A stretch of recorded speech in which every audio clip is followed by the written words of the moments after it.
So life in rural America is collapsing again, and farmers and ranchers are having a big freak out. Let's have a look. President Trump plans to flood the beef market with beef from Argentina to help combat the high beef prices here in the United States. Let me tell you why that is a bad idea. For one, the first time in decades, the farmer and rancher is able to finally turn a decent profit and put that money back into their farm and ranch and help keep their ranches alive. Second, if we cheapen American beef, we're going to fall back into the same trend that we were 4, 5, 6 years ago, where we're losing 10 to 20,000 American ranchers every single year. Why would somebody try to continue on a ranch or pass it down to their kids? Why would their kids want to run a ranch that's not even able to make a decent living? And third, a lot of these people are the ones that voted for you. What happened to the America First policy, taking care of the American ranchers and the American people first before anybody else? Now, I'm not saying imports are bad, but flooding the market and making it worse for the American ranchers is not the way to go about this. How do we get the cost of beef down? We got to get the cost of production down for the American ranchers. New Mexico cattle ranchers are weighing in on President Donald Trump's plan to import more beef from Argentina, a move aimed at lowering prices in grocery stores. My first thought is it's kind of a slap in the face to cattle ranchers, to beef producers. The president's plan has caused confusion with cattle growers across the country. It's surprising because President Trump has been very supportive of farming and ranching, beef production in particular. The New Mexico Farm and Livestock Bureau says they support fair trade between the U.S. and other countries, but they worry the deal will affect local beef producers. This is the first year we're actually going to maybe make a little money, and it seemed like he just tried to undercut us. The New Mexico Cattle Growers Association agrees. They say flooding the market with more beef products could hurt their pockets. It's a sad thing to say that the cattle industry has been nothing but a break-even or a very, very marginal profit generating business for the last 15 years. Bronson Corn says they are recovering from a long drought that has decreased the number of cattle and lowered productivity. So are the beef prices at the store high on a sticker shock? You bet. Are they high on a per person of what you're feeding them? It's really not. He adds that history has shown trade deals in the livestock industry have caused more harm than good. It's not necessarily a good thing to flood a market to lower the price of anything. I thought the big soybean freakout was a little bit too much. You started seeing a lot of farmers on TikTok and on YouTube having a nice cry about things, but that is nothing compared to what the ranchers, every rancher is on the internet right now having an absolute freakout. It seems to be 82% of American cattle ranchers, which to be fair, is 82% of them voted for Trump, are crying. And it's not like the big, beautiful, cinematic John Wayne tears. No. No, it's the ugly, entitled, snotty crying of someone who just discovered that the globalist system that they built and voted for doesn't exempt their very specific plot of land from the consequences. It's like a high school bully who suddenly got punched in the mouth and then starts crying like, I thought I was the only one who's supposed to be doing the punching here. They're out there with their big hats and big belts talking about betrayal. Oh, the president stabbed us in the back. 80,000 tons is going to crush our little farm. This is an American disgrace. I love the specificity, right, of 80,000 tons. It's such a small but large, very specific number. You know what 80,000 tons of Argentinian beef actually means? Nothing, really. It's just an emotional gut punch they can sell to cable news, right? It's an emotional betrayal. But apparently, you know what isn't?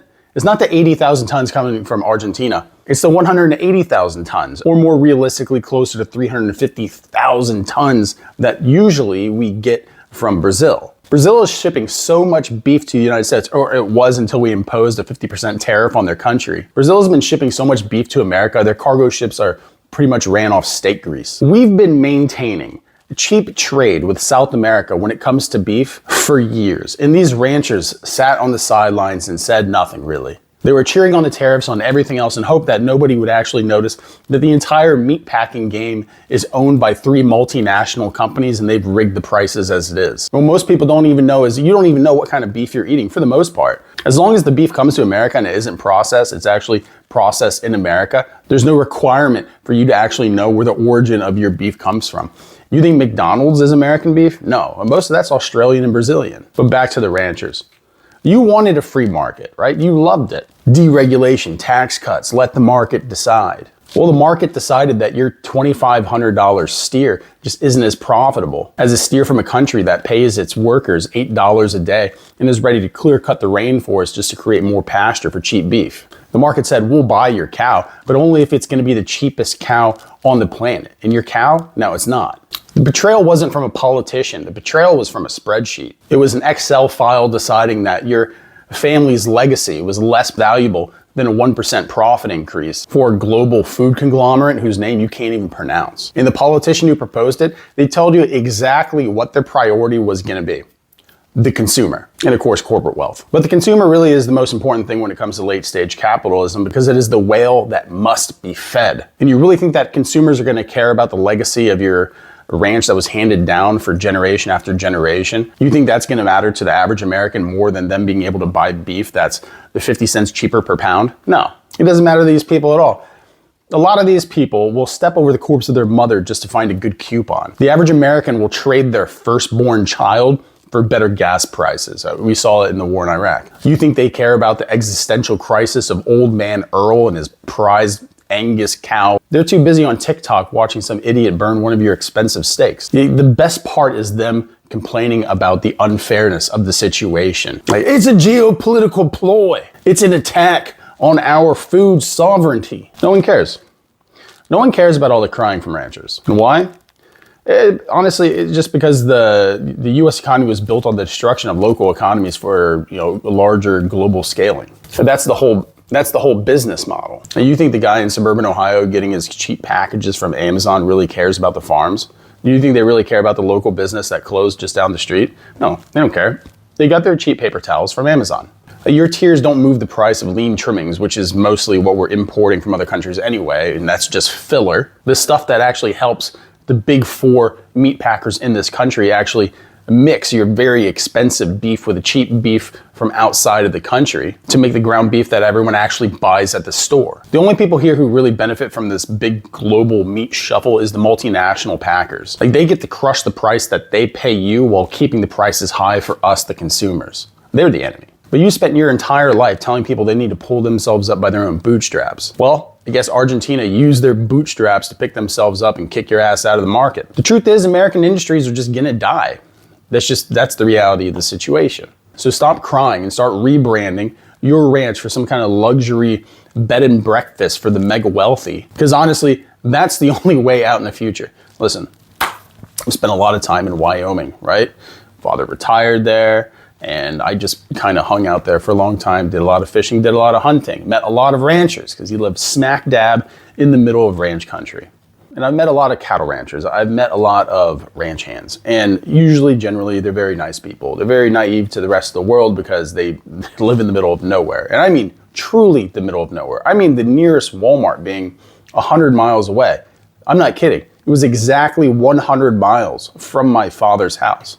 That was the nearest McDonald's as well. So what that means is most of these people are just completely sheltered. Anytime somebody with a California plate, anytime somebody with a Washington plate actually drives in their small town, they look at them like they're bringing in a plague, even though their entire local economy runs on tourism for the most part. You can live right next to a ranch. You think beef is going to be cheap? No, it's not. Is it a little bit cheaper? No, actually, to buy directly from the ranch itself, unless you're buying a whole cow, right, at the store is going to be more expensive. And that's why we're seeing the best cuts of meat kind of disappear from the shelves. The last time you went to the grocery store, did you notice it's just a ghost town in the meat aisle? People can buy pork, people can buy chicken because that's still kind of affordable. And that should scare people because the pork market is completely owned and ran by the Chinese. The Chinese own Smithfields, and that's the largest producer of pork in America. The fact is, the American agricultural industry is just, it's gone. It's been gone for a while, and the people who are still in it now, if anything, it's just a lifestyle choice. Now, if you're a mega rancher, you have a ranch with 100,000 acres, yeah, you're still killing it. You're still making a big profit because you can produce the numbers for it. But what we suburban Americans, people who live in the cities, don't understand is that the herds are the lowest that they've been since the 1950s, right? They're the smallest, tiniest herds because we've had a drought for the past 4 years. And the inputs for cattle ranchers are really high, just like the inputs for soybean farmers. Any kind of farmers are really high right now. So it makes it very difficult for them. But at the same time, they're voting for politicians that they knew were going to push policies that were going to hurt them. So even if the industry is subsidized, these people are just barely making any kind of profit. Like, do they have nice things? These mega ranches, right? Do they have huge homes? Yeah, because they built them a long time ago when the homes were cheap. Do they have helicopters? Yeah, they do have helicopters, but that's written off as a business expense. So at the end of the day, the cattle rancher, just like everyone else in America, is just kind of living paycheck to paycheck. Don't let Yellowstone fool you, because that's what most people understand about cattle ranches, or is either from Brokeback Mountain, which is accurate, or from the show Yellowstone. That's why when you go to Wyoming now, the people who live there, who don't even work on a ranch, which is the vast majority of people who live in that state of 50,000 people, are all dressed like a cast member of that show. Wasn't always like that. Wasn't always like that. But besides that, when you're talking about cattle country, when you're talking about Northwest Wyoming, Montana, the lives of rural Americans there has been crushed by who? Billionaires, oligarchs, who've bought up all the land. Have you been to Jackson, Wyoming? The Jackson Hole, you fly in, it's beautiful. You see the Grand Teton Mountains, you circle over it, right? You can see elk everywhere. You can see deer everywhere. Everyone who works at the store from South America, and they all live 20 to 1 home, because that's the only way you can actually afford a place there, because so much money has moved into that state. So much money has moved into that region that the average shanty that you find in the middle of nowhere costs $500,000-$600,000. Well, at the same time, good luck finding a job that's paying more than $12 to $15 an hour. So unless you've had land or a ranch passed down from you from generation to generation, you own it free and clear, the only people who can actually afford to move into cattle country are wealthy people from the coastal areas, and they're despised. So they all pack up in places like Jackson and make it completely unaffordable. Is it heaven on earth? Is it a gorgeous place to be? Yeah, one of the most beautiful places in America, by far. The average hotel, $500-$600 a night for what is essentially a Motel 6. All it has become is Aspen with cowboy hats. But to be honest, that is the dream for the local rancher at this point. Anytime you have a billionaire move into the area there, hey, guess what? They want to be best friends with them. They want that kind of wealth. They want to be seen as a kind of nobility. And when you have billionaires move into small places like that, guess what? They think they are nobility. They start thinking that this small town, this small population with no eyes on it will bend to their will. They start buying up things like golf courses. They start buying up things like ski resorts and the hotels, and start changing the culture and raising the prices. That puts so much stress on these local economies that are filled with 95% of people who actually voted for this administration, that the town eventually is kind of destined to go under, or just be completely displaced regarding the population, with a bunch of people who have either enough wealth that they're just kind of able to live on their own, or they have remote work. But in the end, really, it's exactly what you voted for. And what you voted for was your own nightmare. But you're just a bunch of really big, dumb patriots, and I gotta love you. Like I said, salt of the earth people, good people to go fishing with. Don't ask them their politics, right? Don't ask them what they think about race relations in America. Don't ask them these things, because that's when the uglier side comes out, and it does. And this is from experience, lots and lots of experience. But every week it seems there's another crisis in rural America. There's another crisis in the agricultural industry, and we're here for it, ladies and gentlemen.